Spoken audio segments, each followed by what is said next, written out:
As if this year hasn't provided enough challenges, let's throw one more shrimp on the barbie, shall we? Of course, I'm talking about open enrollment. It's just going to look different this year for employees as companies are adapting still to the COVID-19 pandemic. However, nevertheless, the goal really should remain the same. We want to educate our employees on their benefit offerings. We want to boost enrollment and utilization, and ultimately retain employees with a really good, thorough benefits package. That's the crux of our discussion this week on the Benefits Buzz podcast is how can you ensure that your employees are informed and educated in this new work environment? Heck, what do we know about learning styles of adults to help them make better decisions about open enrollment? And lastly, maybe most importantly, what are some really unique virtual options you can implement this year? Can't wait to dive into it, and I have two wicked smart colleagues on the show this week. Mandy Finke, Senior Marketing Communications Manager, is joined by Jess Almley, the Vice President of Learning Experience. It's going to be a goodie. My name is Eric Piella, the host of the Benefits Buzz podcast, and I am joined by my co-host, Kelsey Burgad. Let's dive in. Can't wait to see what this week's buzz is all about.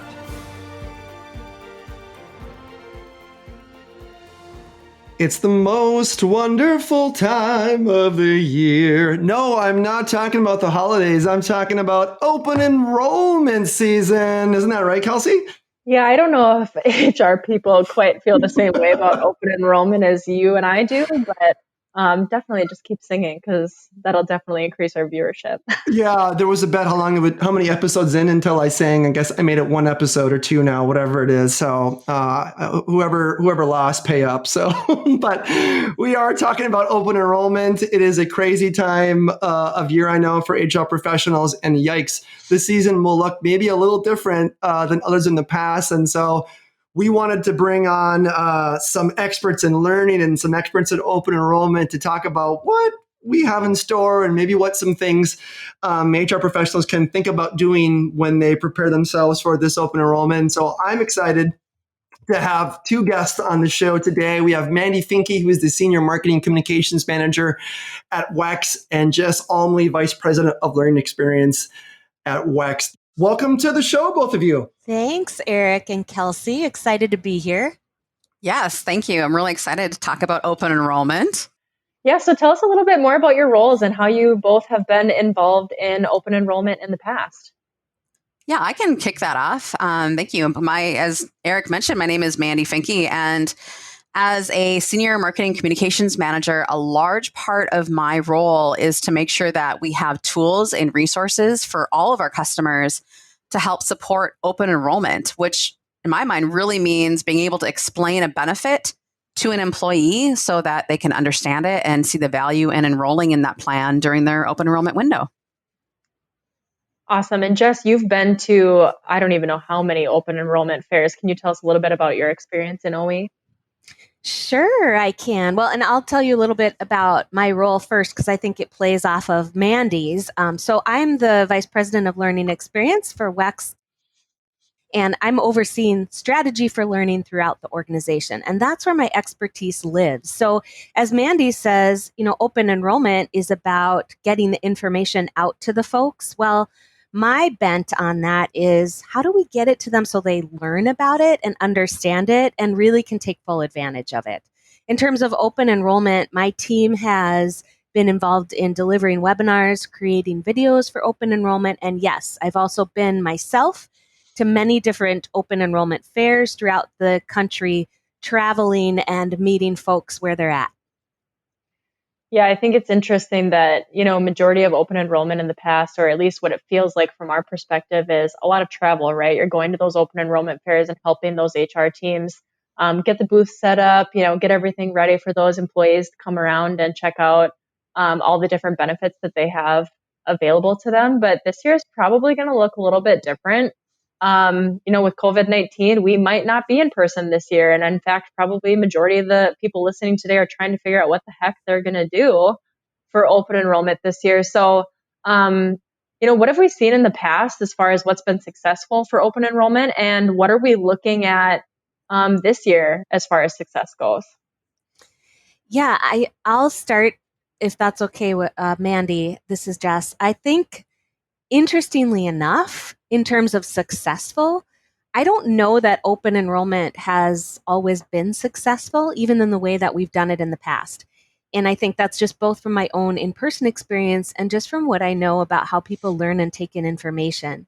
So typically, yes, we have seen those open enrollment in-person fairs where our HR colleagues are working hard to set up an event that their employees can go to, or maybe they're even setting up a webinar.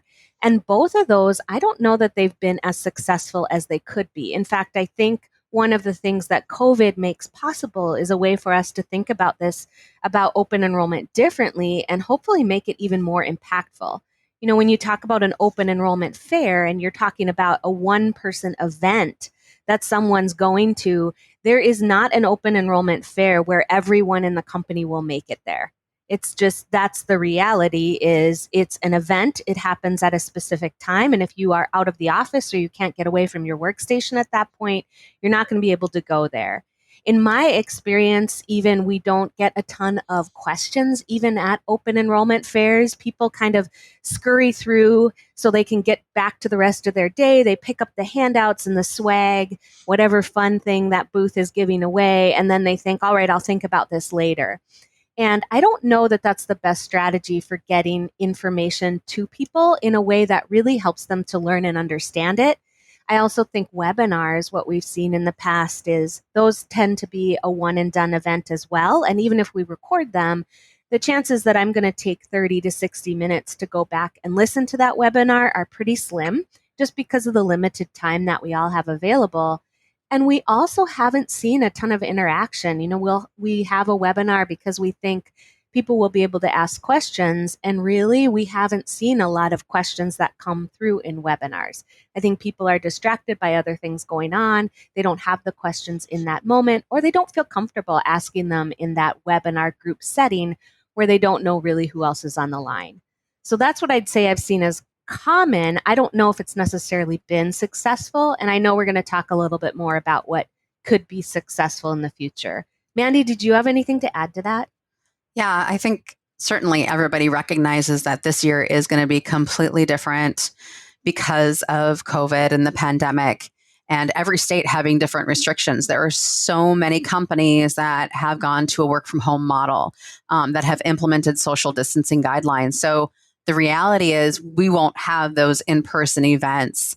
So having the tools and resources for our employers to do this differently and helping providing guidance, I think, is going to be a really crucial moment and pivotal.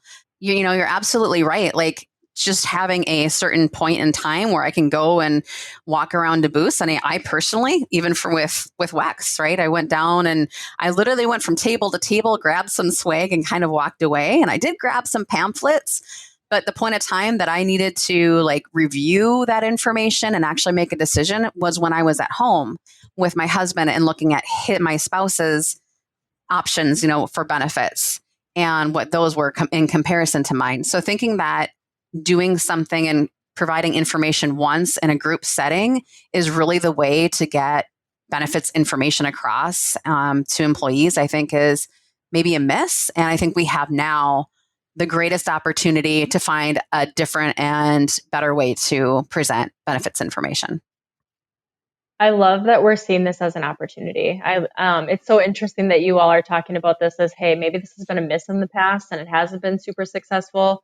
So what I'm hearing you say is that maybe it wasn't successful because people are going to those in-person OE fairs, but ultimately it comes down to that actually sitting down, reading the material, you know, watching that recorded webinar, and making the best decision for me versus, you know, we all sign up for those webinars and we have the best intentions, but how much attention are we really paying to those? So hey, now I've never multitasked during a webinar before. Never. I bet if we looked at that attention percentage, Eric, yours would be pretty low. But what does success look like in the future for us when it comes to open enrollment? How do we gauge that? Yeah, I think that's a great question, Kelsey. And, you know, one thing, you know, if we define like what is success for open enrollment, and I would say if I'm an HR professional, success for me for open enrollment is being able to present benefits information for employees so that they can clearly understand their benefits options and to make decisions. And I would say that happens in a variety of different ways. One is, and Jess, certainly, you're the expert on this, but everybody learns in different ways. Some people want a handout. Some people want a short little video. And honestly, like if I am looking for information on a topic, I'm going to go to Google and search it. So how do we make it that simple to find information? And then how do we make sure we're presenting the information they need to really make that decision? And that's something that we really honed in on with our own open enrollment tools and resources too, is what do I need to know to enroll in this plan versus like post open enrollment when I'm enrolled. And now what do I need to know in order to use this plan? I love that. So I'm curious, as you kind of thought about those things, and I'm sure a lot goes into like, how do you approach creating these resources and understanding how people learn and take action? What are you hearing? Like, what are you hearing right now from employers and from other individuals curious about open enrollment? Like, what are some of the questions you're getting, and how do you start to listen, or how have you sort of kind of gathered your intel to figure out what they might be looking for, or what might spawn them to take action?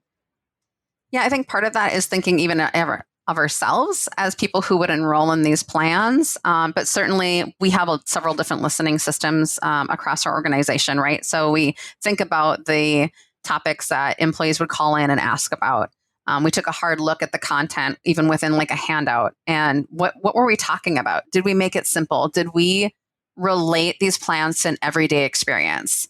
I mean, a great example of that would be if you're enrolled in a flexible spending account and you use those FSA funds now on a approved over-the-counter medication, you can save 30%.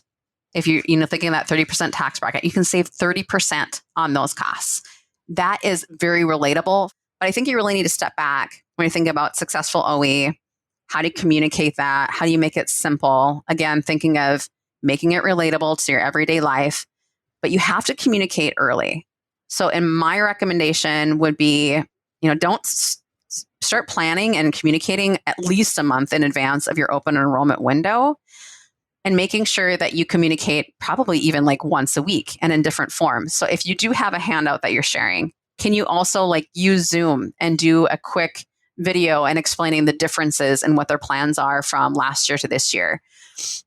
Can you include a short video, that explains, is educational about what the plan is and how it works? Again, providing a variety of different ways for people to consume the content and making sure that you present it more than once and in a variety of different ways. So maybe it's a month and a half out and you're like, hey, don't forget open enrollment's coming, and you have an intranet site and all your resources posted there, because at the end of the day, people want to look and read this information when it's convenient for them. And when it makes sense for them. So maybe it's when they're at home, maybe it is over their lunch hour, or maybe it's early in the morning or late at night. So being able to have that information readily available for any time of the day so that they have time to sit down, digest, and understand, here's my benefit options and here's what I want to enroll in next year. So I love that. I love that you're thinking through how, not are people consuming their information. It's like, I think we take for granted, especially here, right? Like we understand benefits, we know what they're about. And I think sometimes the other individuals, that can be confusing. So not only do you have to create the right resources and the right type of, way to present them, but they also have to understand how people are going to look at them and learn. And I think, Jess, I love your thoughts on like, when we're creating these materials, we have to understand how people process and how they make decisions and what information they need to be, to make the right decision for their benefit. So what can you tell us about, gosh, just so nerdy, but like almost adult learning, right? Like, I mean, that's really what we're talking about here, right? Like, how do we communicate in a way that, that helps individuals make the most educated decision when it comes to the benefits? Yeah. And I love that you call that nerdy. I like to say we all have nerdisms. This is definitely one of mine. So we can talk about learning and nerdiness all day in my book.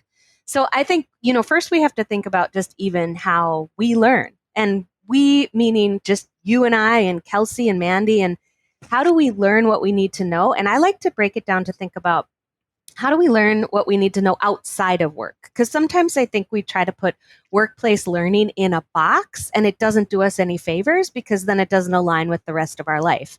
So Kelsey, I know you and I were talking about something earlier, just something that you had learned on your own at home because you needed to in the moment. Can you tell that Oh story man. a little and then I'll relate it back? I mean, I wasn't hoping to share this with the country, but yeah, my husband was gone, and sometimes the yard just needs to be weed whipped, and he wasn't getting it done. So I went out there and I was trying to figure out how to use my weed whipper, and I, for the life of me, could not figure out how to make those little strings come out so I could do this job.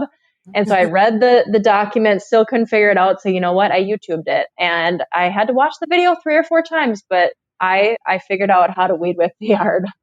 Yeah, I love that because honestly, that is exactly how all of us learn in our daily lives right now. The top 2 tools for learning right now are Google search and YouTube, which I'm pretty sure you've used both of them. And probably all of us could say at least one time in probably the past week that we've at least used Google search or YouTube to find something. And that there's a couple of different reasons why that works. I like to call it the 3 M's: motivation, manipulation, and minutes.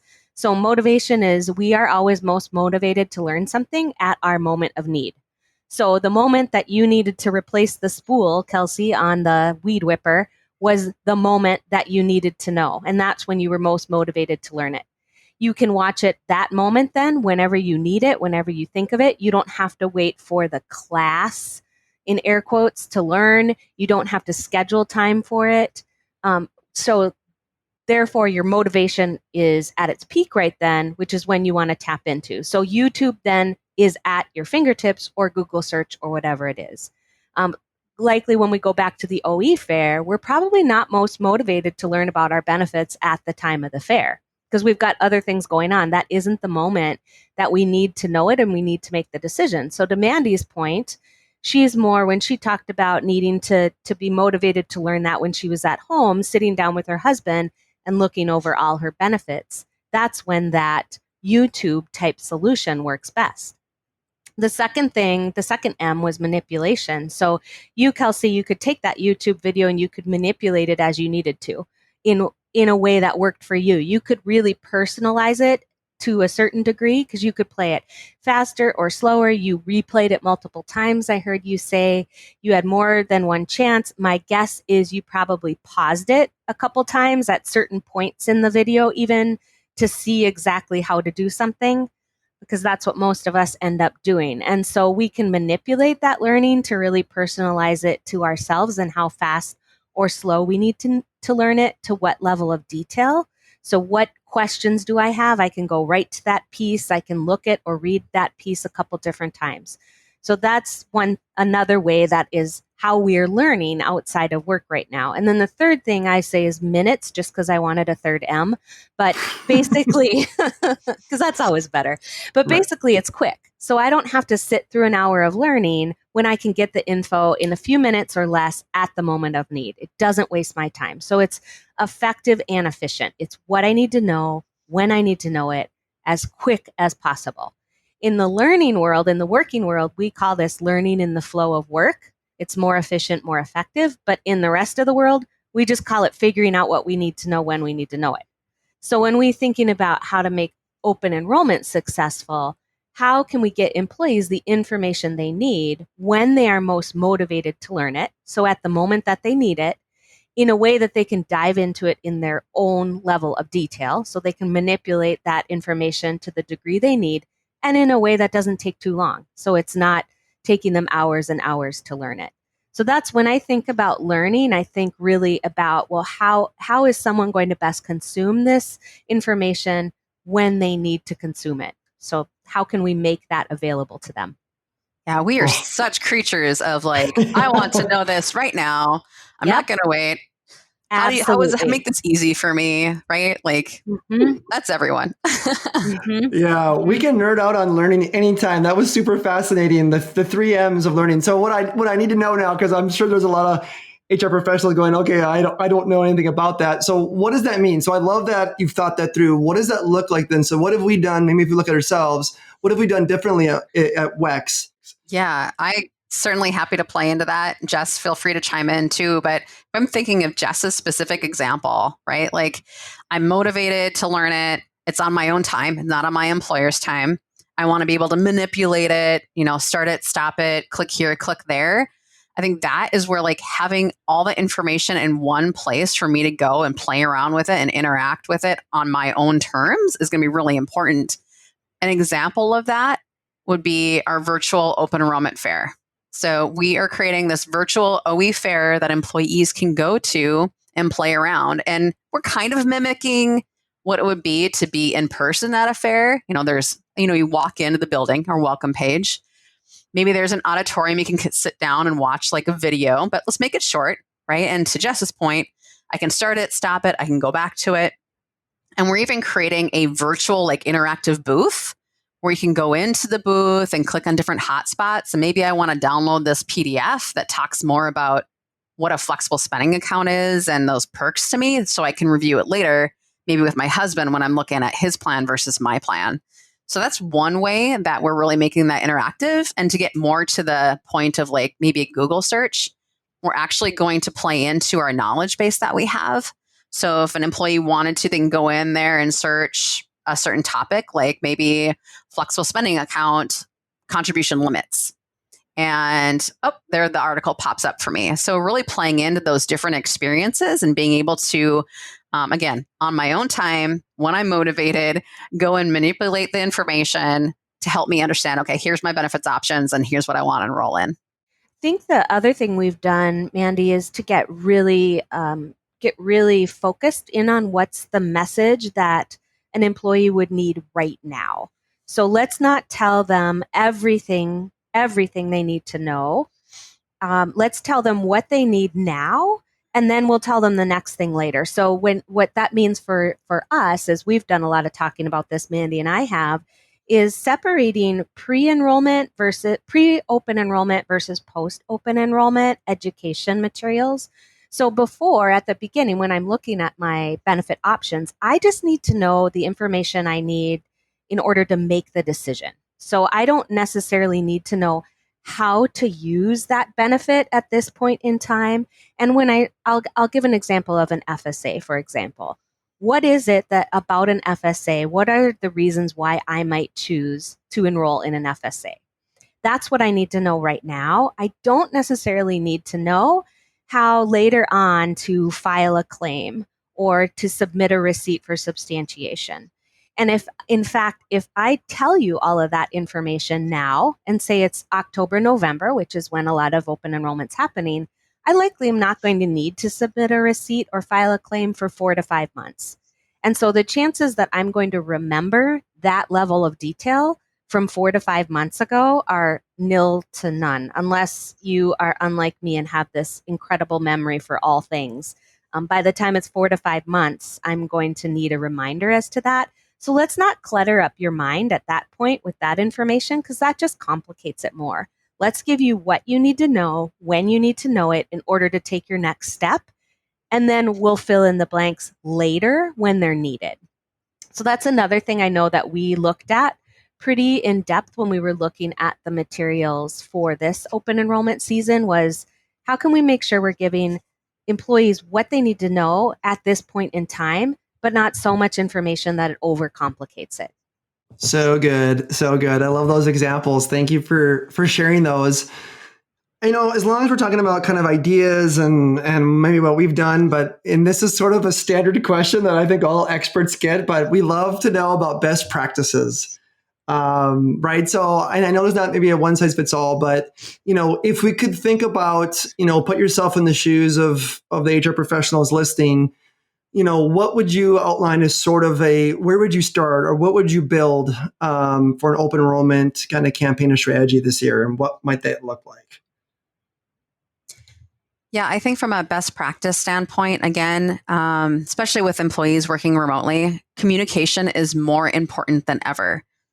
Don't see this as a hurdle and think, you know what, well, I'll just send some stuff out there and we'll talk more about what their plans are after they enroll.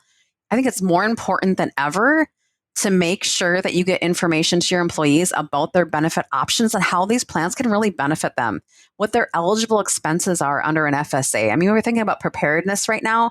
These plans are perfect for that. So making sure that, you focus in on that communication piece. You have a regular cadence of communications. You have clear directions for them. And then the easy to understand information is so critical. Having it on an intranet site or a source of truth where they can go out to at any point in time will be super important. But I would say, don't use this as almost an excuse not to put more time and energy into it. I think it's a perfect opportunity to reevaluate, try something new, send out more communication, more thoughtful communication, and really nail it out of the park, because I think this might be the future of what open enrollment looks like. Oh, I love that. I hope everyone's a challenge accepted out there listening. I hope people do. Look at it that way, and I appreciate those insights there. You mentioned something I think earlier in your comment, and I want to go back to it. You talked about sort of this concept of a virtual open enrollment fair, and I would love for you to kind of what does that even mean? What does that look like? Am I an avatar going around, through the internet? Or can you kind of describe what this virtual open enrollment fair would look like? Are they videos? Sort of kind of paint them a picture of what it would mean to kind of, have one of those or put one on.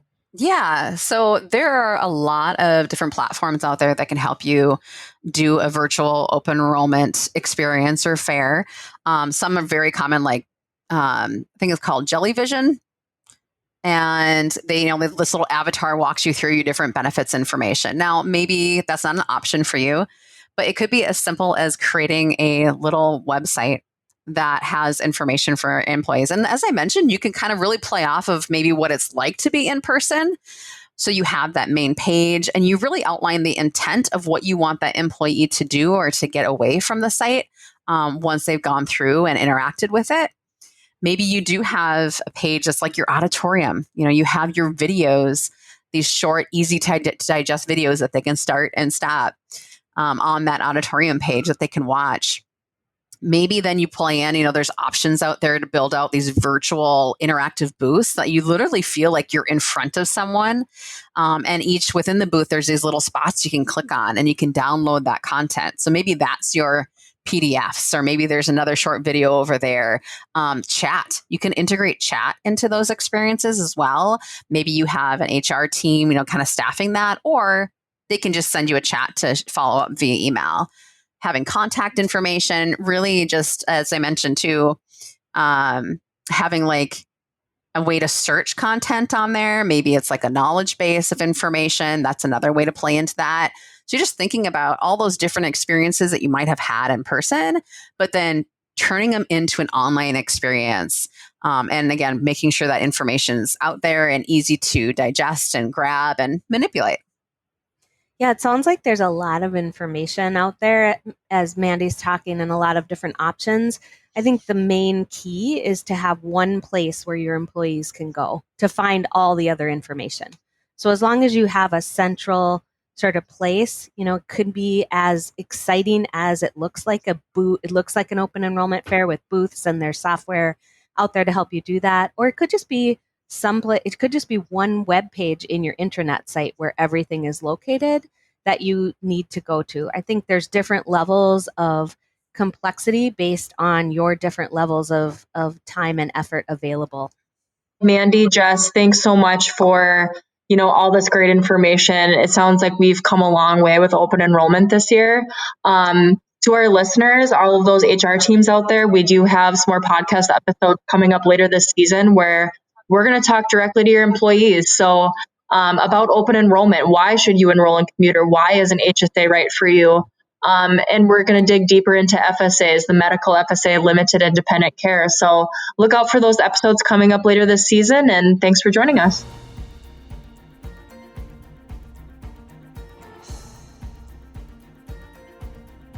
WEX is in the business of simplifying benefits for everyone. Now, although we certainly hope our podcast sparks some aha moments, that was pretty cool, but of course we cannot provide legal, investment, or financial advice. And, therefore, nothing shared in this podcast should be interpreted as such. We encourage you to seek out appropriate professional advice regarding your plans. Hey, congratulations! You made it through our disclaimer. Thanks for listening.